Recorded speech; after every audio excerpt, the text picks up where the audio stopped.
आज मैं आप सबको एक कहानी सुनाता हूं। एक दिन गोकुल में दो व्यापारी आए। एक व्यापारी शहद का था, बड़ा मीठा शहद था उसका, परंतु वो गोकुल में टिक नहीं पाया। उसके व्यापार ने घाटा खाया और शीघ्र ही वो गोकुल छोड़कर चला गया। और दूसरा व्यापारी मिर्च का था।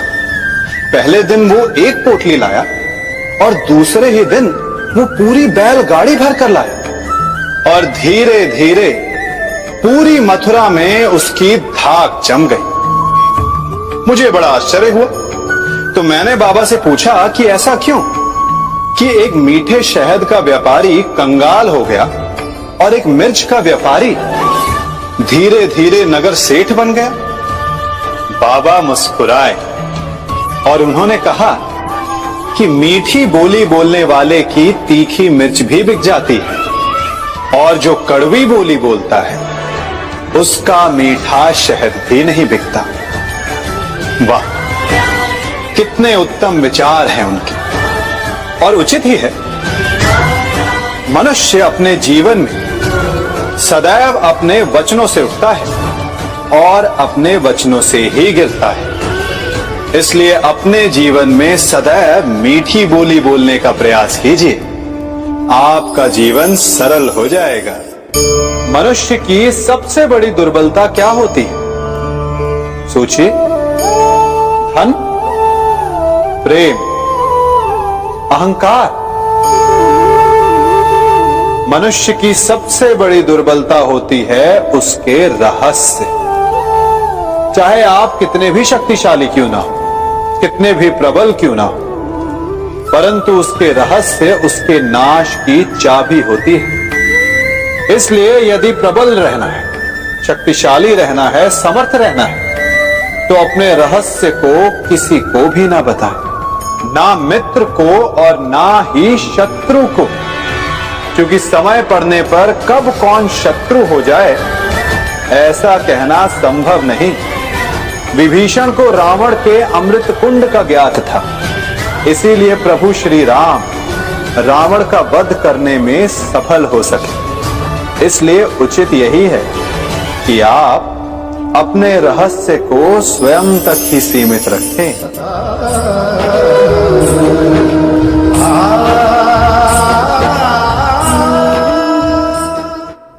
युवा अवस्था भी हमारे जीवन का कितना सुंदर काल होता है ना। बाहों में बल, मन में कुछ बड़ा कर जाने की चाह, आंखों में भविष्य के सुंदर और कोमल सपने। और इसी अवस्था में मनुष्य के भीतर पनपता है प्रेम। किसी को देखकर उस पर मन मोहित हो जाता है और फिर मनुष्य अपना सब कुछ उस पर न्यौछावर कर देना चाहता है। फिर प्रेम की परिणति होती है विवाह में। क्यों? सबको अपने खट्टे मीठे संस्मरण स्मरण हुआ है ना। परंतु यहीं से अधिकतर माता पिता और संतान के मध्य विचारों का विरोध प्रारंभ हो जाता है। संतान को लगता है कि उसका चुना जीवन साथी ही उसके लिए उपयुक्त है, और माता पिता को लगता है कि संतान अनजाने में भूल कर रही है। संतान का तर्क होता है कि उसे विवाह किससे करना है, ये उसका अधिकार है। और माता पिता का तर्क ये होता है कि अब भी जीवन साथी चुनने की समझ संतान में है ही नहीं। तो इस अवरोध को काटा कैसे जाए, उचित निर्णय कैसे लिया जाए? इसका एक ही मार्ग है, अपने उत्तरदायित्व का भान और अपनों से बड़ों के मापदंडों का भान। विवाह करने से पूर्व ये जान लेना आवश्यक है कि विवाह केवल अपने प्रेम को पाने का मार्ग नहीं है, अपितु विवाह से जीवन का एक नया द्वार भी खुलता है। और हर नए जीवन के साथ नए उत्तरदायित्व भी होते हैं।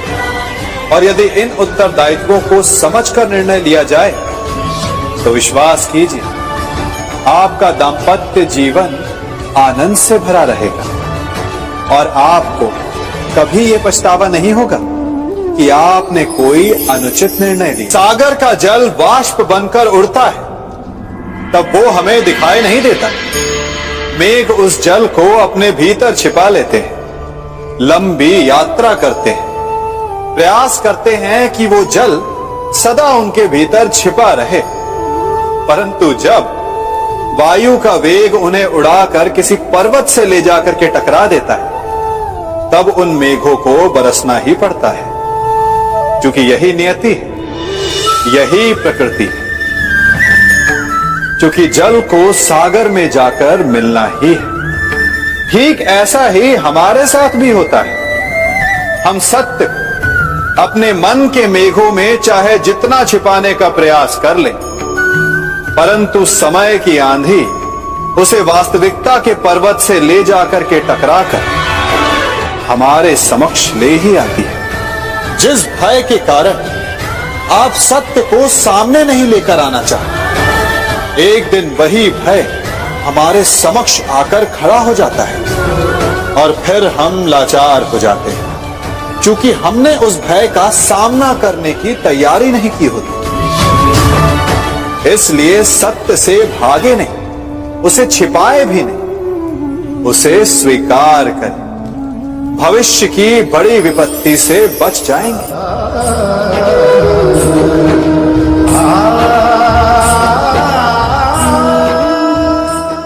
कभी कभी आप सबके जीवन में एक ऐसी विचित्र समस्या अवश्य आती है कि शक्तिशाली के समक्ष मौन हो जाए।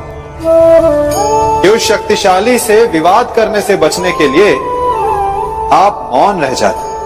मानता हूं, ऐसा करने से आप एक विवाद से बच जाते, एक संघर्ष से बच जाते। परंतु ऐसा बचाव एक बड़े संघर्ष को जन्म दे देता है। कैसे? हमारा मौन रहना अनजाने में उसका समर्थन बन जाता है और वो स्वयं को अधिक शक्तिशाली अनुभव करता है और यहां से हमारा दमन प्रारंभ हो जाता है। एक के बाद एक हम अन्याय में अनचाहे रूप से सम्मिलित होते चले जाते हैं। तो इसका तोड़ क्या है? ये समझने के लिए ये जानना आवश्यक है कि ऐसी कौन सी बात है जो आपको विरोध करने से रोकती है। ये सामने वाले की शक्ति नहीं जो आपको रोकती है, यह आपके भीतर छिपा भय है जो आपको रोकता है। हाँ, कभी कभी भय आपकी सुरक्षा अवश्य कर सकता है, परंतु साथ साथ ये भी जानना आवश्यक है कि ये भय ही है जो आपको मौन भी रखता है। इसलिए अपने मन से भय को निकालिए और खुलकर अनीति का, अन्याय का विरोध कीजिए और फिर देखिएगा आपका मन कितना मुक्त, कितना हल्का अनुभव करेगा।